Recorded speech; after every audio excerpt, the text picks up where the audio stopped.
할렐루야. 우리 찬송가 545장 함께 찬송하시겠습니다. 찬송가 545장 함께 찬송하시겠습니다.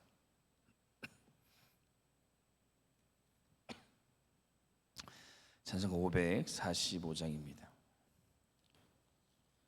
이 눈에 아무 증거 아니 배어도 믿음만을 가지고서 늘 걸으며 이 귀에 아무 소리 아니 들려도 하나님의 약속 위에 서리라. 걸어가세 믿음 위에 서서 나가세 의심 버리고 걸어가세 믿음 위에 서서 눈과 귀에 아무 증거 없어도 이 눈에 보기에는 어떠하든지 이미 얻은 증거대로 늘 믿으며 이 마음에 의심 없이 살아갈 때에 우리 소원 주 안에서 이르리. 걸어가세 믿음 위에 서서 나가세 의심 버리고 걸어가세 믿음 위에 서서 눈과 귀에 아무 증거 없어도 주님의 거룩함을 두고 맹세한 주 하나님 아버지는 참 이쁘다. 그 귀한 모든 약속 믿는 자에게 능치 못할 무슨 일이 있을까. 걸어가세 믿음 위에 서서 나가세 의심 버리고 걸어가세 믿음 위에 서서 눈과 귀에 아무 증거 없어 걸어가세 믿음 위에 서서 나가세 의심 버리고 걸어가세 믿음 위에 서서 눈과 귀에 아무 증거 없어도. 아멘. 기도하시겠습니다. 완전하신 하나님 아버지, 오늘도 우리를 주님의 전으로 인도하여 주시고 우리를 인도하실 한 분 하나님만을 바라보며 믿음의 길을 걷게 하여 주심을 감사드립니다. 오늘도 주님께서 말씀하여 주시는 그 길을 걸어가기를 소망하며 주님 앞에 예배하며 말씀 가운데 나아가오니 주님 오늘도 우리에게 말씀하여 주셔서 주님께서 가라 명령하시면 나아가고 멈춰서라 말씀하시면 멈춰설 수 있는 우리의 삶이 되게 하여 주시옵소서. 또한 오늘도 우리의 모든 시선이 오직 주님께 고정되어지기를 소원합니다. 세상에 불어오는 수많은 폭풍과 유혹 가운데 우리의 마음과 시선이 뺏기지 않게 하여 주시고 오늘도 우리를 주님께서 따라오라는 말씀을 들으며 오직 주님께 고정되어 주님만을 따라가는 믿음의 삶이 되게 하여 주시옵소서. 오늘도 우리가 온전히 주님만을 붙들 수 있는 믿음과 용기를 허락하여 주실 것을 믿사오며 감사드리며 예수님의 이름으로 기도드립니다. 아멘. 오늘 함께 보실 말씀은 데살로니가 전서 5장 12절에서 28절 말씀입니다. 데살로니가 전서 마지막 말씀인 5장 12절부터 28절 말씀, 신약성경 333페이지에 있습니다. 우리 함께 합독하겠습니다. 형제들아, 우리가 너희에게 구하노니 너희 가운데서 수고하고 주 안에서 너희를 다스리며 권면하는 자들을 너희가 알고 그들의 역사로 말미암아 사랑 안에서 가장 귀히 여기며 너희끼리 화목하라. 또 형제들아, 너희를 권면하노니 게으른 자들을 권기하며 마음이 약한 자들을 격려하고 힘이 없는 자들을 붙들어주며 모든 사람에게 오래 참으라. 삼가 누가 누구에게든지 악으로 악을 갚지 말게 하고 서로 대하든지 모든 사람을 대하든지 항상 선을 따르라. 항상 기뻐하라. 쉬지 말고 기도하라. 범사에 감사하라. 이것이 그리스도 예수 안에서 너희를 향하신 하나님의 뜻이니라. 성령을 소멸하지 말며 예언을 멸시하지 말고 범죄하려 좋은 것을 취하고 악은 어떤 모양이라도 버리라. 평강의 하나님이 친히 너희를 온전히 거룩하게 하시고 또 너희의 온 영과 혼과 몸이 우리 주 예수 그리스도께서 강림하실 때에 흠없게 보존되기를 원하노라. 너희를 부르신 이는 미쁘시니 그가 또한 이루시리라.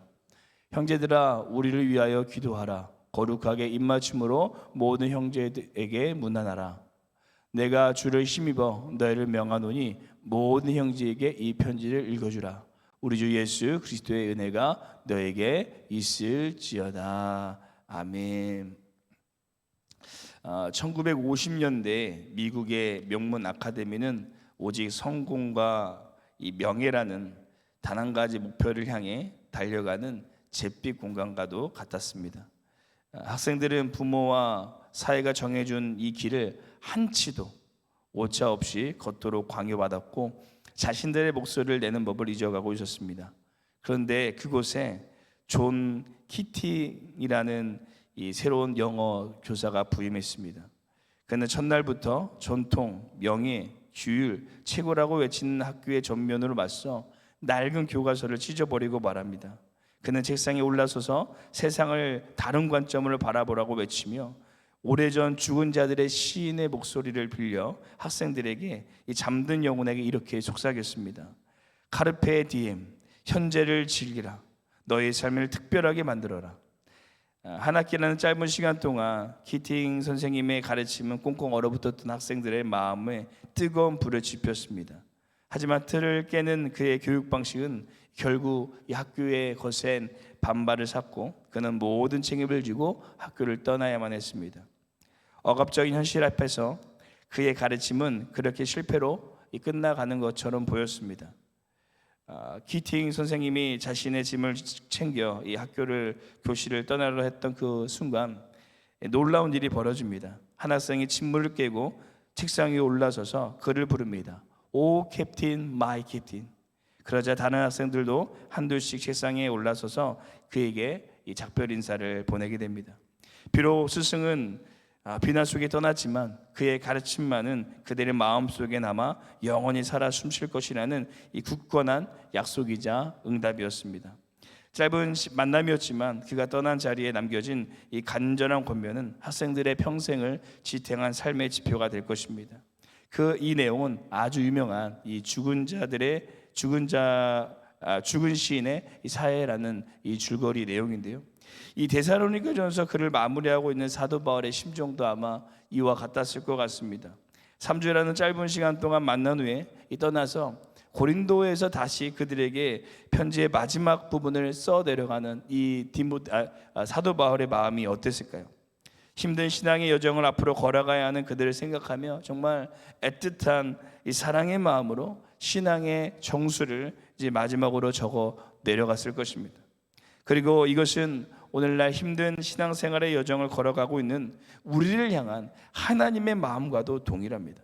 비록 2000년 전과 같은 이 고난과 이 어려움이 오늘날 있지는 않지만 더 많은 유혹과 공격이 있는 이 시대에서 믿음을 지켜 나아가고 있는 이 우리를 바라보는 이 주님의 마음이 얼마나 애틋하실까요? 그래서 오늘 저희는 사도 바울의 애틋한 이 사랑의 마음이 담긴 이 마지막 이 권면을 함께 살펴보면서 사랑의 권면이라는 제목으로 유혹과 시험이 많은 오늘날을 살아가고 있는 우리를 향한 이 하나님의 이 사랑의 권면, 이 애틋한 마음이 어떤 것인지 함께 묵상하는 시간이 되기를 소망합니다. 첫째, 바울은 애틋한 마음으로 성도의 관계를 권면하고 있습니다. 첫째, 바울은 데살로니가 교회에 애틋한 마음으로 성도의 관계를 권면합니다. 교회를 가장 많이 힘들게 하고 어렵게 하는 문제가 무엇이 있을까요? 바로 관계의 문제일 것입니다. 이 관계 형성의 질서가 잘 세워지지 않으면 항상 교회는 혼란스러울 수밖에 없습니다. 그래서 정말 어떤 교회는 교회 커튼 색깔을 빨간색으로 할지 파란색으로 할지 싸우다가 갈라서서 한 교회는 파란 교회, 한 교회는 빨간 교회라는 이름을 붙였다라는 이야기도 있는데요. 그래서 우리는 어린아이 같은 이 데살로니가 교회가 서로 하나 되고 화목될 것을 사도 바울이 권면하는데요. 우리 13절 말씀 함께 읽어보도록 하겠습니다. 함께 읽겠습니다. 그대로 역사로 말미암아 사랑 안에서 가장 귀히 여기며 너희끼리 화목하라. 아멘. 사도 바울은 12절에 리더들의 수고를 기억하고 14절에 게으른 사람들이라고 이렇게 되어 있는데, 원어로 보시면 이 질서를 흐트리는 사람이라고 이렇게 되어 있습니다. 이 사람들이 마지막 때가 됐기 때문에 이 삶을 떠나 이 질서를 흐트리는 사람인지 아니면 교회의 질서를 흐트리는 사람인지 모르겠지만 아마 질서를 교회 안에 흐트리는 사람들이 있었을 것입니다. 그런 사람들을 훈계하라고 말하고 있고요. 힘이 없는 사람들은 애들에게는 오래 참아주고 그들을 도와주고 모든 일을 악으로 갚지 말고 모든 사람에게 선을 나타내라 라고 이렇게 바울이 권면합니다. 저는 오늘 말씀을 묵상하면서 특별히 이 사도 바울의 오래 참으라 라는 말이 제 마음 가운데 크게 와닿았습니다. 제가 시온이랑 길을 걸어갈 때 절대 저의 보폭으로 걸어가지 않습니다. 시온의 보폭에 맞춰서 조금씩 걸어가는데요, 저의 보폭으로 걸어간다면 아마 시온이가 넘어질 수밖에 없을 것입니다. 우리 신앙의 보폭도 이와 동일합니다. 신앙의 연수가 깊은 분은 이 짧은 분에 맞춰 걸어가 주어야 합니다. 그래야 넘어지지 않고 함께 걸어갈 수 있게 될 것입니다. 사랑하는 성도 여러분, 우리 둥마루교회도 함께 걸어가는 교회가 되기를 소원합니다. 내 신앙의 연수가 깊어 다른 사람들이 쫓아올 수 없도록 너무 빨리 걸어가는 것이 아니라, 또 다른 이들에게 빨리 오라고 재촉하는 것이 아니라, 언제나 주님께서 우리를 오래 참으사 함께 우리와 걸어가셨던 것처럼 우리도 함께 걸어가는 믿음의 공동체가 되시기를 간절히 소망합니다.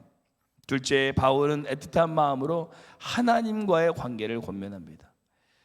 창세기 12장에 보시면 하나님께서 아브라함을 부르셔서 175세의 장사될 때까지 말씀을 쭉 읽어보시면 아브라함이 점점점 하나님과 관계가 깊어지는 것을 우리가 볼 수가 있는데요. 그런데 특별히 22장이 아들 이삭을 번제하라는 하나님의 말씀의 뜻에 순종하면서 야고보서 2장 23절에는 아브라함이 하나님의 벗이라라고 이렇게 칭함을 받았다라고 이렇게 이야기해 주고 있습니다.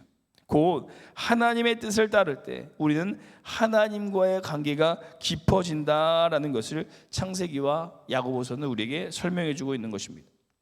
그래서 바울은 데살로니가 교회의 성도들이 하나님과의 관계가 더 깊어지기를 원하면서 그들에게 하나님의 뜻, 하나님의 마음을 알려주는데요, 우리 오늘 본문 말씀 16절에서 18절 말씀 함께 읽겠습니다. 함께 읽겠습니다.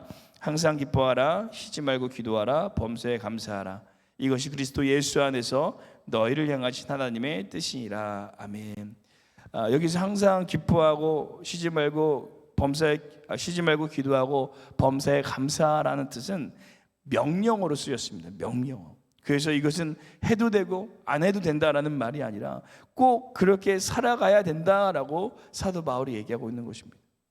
그런데 우리의 현실을 바라보면 여전히 기뻐할 것이 없고 기도할 수 있는 힘이 없고 감사할 내용을 찾아볼 수가 없습니다. 그러면 우리는 어떻게 이럴 수 없는 현실 가운데 하나님의 뜻을 행할 수 있을까요? 이 명령을 한 사람을 신뢰하는 만큼 따라갈 수 있습니다. 곧 아브라함이 하나님께서 책임져 주실 것이라는 그 신뢰가 있어서 이삭을 범죄하며 그 하나님의 뜻을 행하려고 했던 것처럼 우리도 하나님을 신뢰할 때 우리 하나님의 이 뜻을 온전히 행할 수 있다는 것입니다.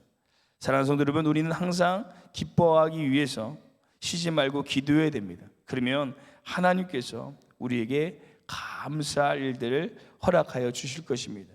이것이 바로 하나님의 뜻이며 하나님과의 바른 관계로 나아가는 통로가 될 것입니다. 오늘도 하나님을 신뢰하며 항상 기뻐하시고 쉬지 말고 기도하시고 범사에 감사하여서 하나님과 더 깊은 관계로 나아가는 우리의 삶이 되시기를 간절히 소망합니다. 셋째, 바울은 애틋한 마음으로 나 자신과의 관계를 잘 세워가라고 권면하고 있습니다. 마지막으로 사도 바울은 이 애틋한 마음으로 나 자신과의 관계를 권면합니다. 한 율법 학자가 예수님께 찾아와서 예수님께 물어봅니다. 예수님 율법 중에 가장 큰 계명이 무엇입니까? 그러자 예수님께서 하나님을 사랑하고 둘째도 이와 같으니 내 이웃을 내 몸과 같이 사랑하라고 말하고 있습니다. 이처럼 율법의 가장 큰 계명은 하나님께서 마음에 가장 중요하게 생각하시는 것은 바로 하나님을 사랑하고 이웃을 사랑하는 것입니다. 그런데 이 계명 중에 하나가 더 포함되어 있는데요, 바로 나 자신을 사랑하는 것입니다. 하나님께서 내 이웃을 사랑할 때 내 자신을 사랑한 것 같이 내 이웃을 사랑하라고 말씀하셨습니다. 만약 나를 사랑하지 못한다면 내 이웃도 사랑할 수 없음을 말하고 있는 것입니다. 그 관점에서 사도 바울의 이야기를 함께 한번 보도록 하겠습니다. 우리 23절 말씀 함께 읽겠습니다. 함께 하겠습니다. 평강의 하나님이 친히 너희를 온전히 거룩하게 하시고 또 너희의 온 영과 몸과 혼과 몸이 우리 주 예수 그리스도께서 강림하실 때에 흠없게 보존되기를 원하노라. 아멘. 이 바울이 앞부분 부분에서 이웃과의 관계를 얘기하고 그 다음에 하나님과의 관계를 언급한 다음에 하나님께서 너희를 곧 나를 온전하게 하시고 또 너희 곧 나의 영혼과 몸이 주가 오실 때까지 흠이 없게 온전히 보존져야 된다라고 말합니다. 이 말은 하나님과 이웃을 사랑하는 동시에 나를 사랑해야 한다라고 말하고 있는 것입니다. 더 자세히 말하면 나를 사랑하시는 하나님의 사랑을 깨달아야 된다는 것입니다. 우리가 하나님을 사랑하고 이웃을 사랑한다고 말할 때 그 사랑의 관계 안에서 나 자신을 배제할 때가 많습니다. 그러면 그 관계는 오래 갈 수가 없습니다. 연인과의 관계에도 나 자신을 아끼고 사랑하지 않고 이 상대방만 생각하고 사랑한다면 그 관계는 절대 오래 갈 수 없게 될 것입니다. 그래서 사랑의 관계에서 나를 사랑하는 것이 중요하고 그 사랑의 근거가 하나님께서 나를 사랑하시는 것을 아는 것으로부터 나와야 한다는 것입니다. 고 나를 온전히 지키시는 하나님의 애틋한 사랑을 우리가 깨달아서 나 자신을 사랑할 때 비로소 하나님과 이웃을 향한 사랑이 소진되는 의무가 아니라 지속 가능한 기쁨으로 사랑할 수 있게 된다는 사실입니다. 그럼 나를 사랑한다는 것이 과연 무엇일까요? 바울은 그 방법을 19절에서 23절에 이렇게 이야기하는데요, 성령을 소멸하지 말고 예언을 멸시하지 말며 범죄하려 좋은 것을 취하고 악한 것은 어떤 모양이도 버리라는 것입니다. 이 말은 우리가 영적으로 취해야 될 것과 영적으로 버려야 될 것을 말해주고 있는 것인데요, 성령님과 하나님의 은사와 같은 이 영적인 것들은 우리가 온전히 취해야 되고 악과 이 죄 등 그런 것들은 이 버리는 삶을 살아가야 된다는 것입니다. 그럴 때 23절의 말씀과 같이 우리가 주님이 오실 때까지 우리의 영과 혼과 몸이 거룩하고 흠이 함께 지켜서 우리 주님을 맞이할 수 있게 될 것입니다. 사랑하는 성도 여러분, 신앙생활에서 나를 사랑하시는 하나님을 알고 영적으로 나를 사랑하는 것이 너무나도 중요합니다. 왜냐하면 신앙의 성장은 나를 사랑하신 하나님을 알게 될 때부터 시작되기 때문입니다. 그 사랑으로 인해 우리는 말씀을 보고 기도를 하고 사랑을 하고 헌신을 할 수 있게 됩니다.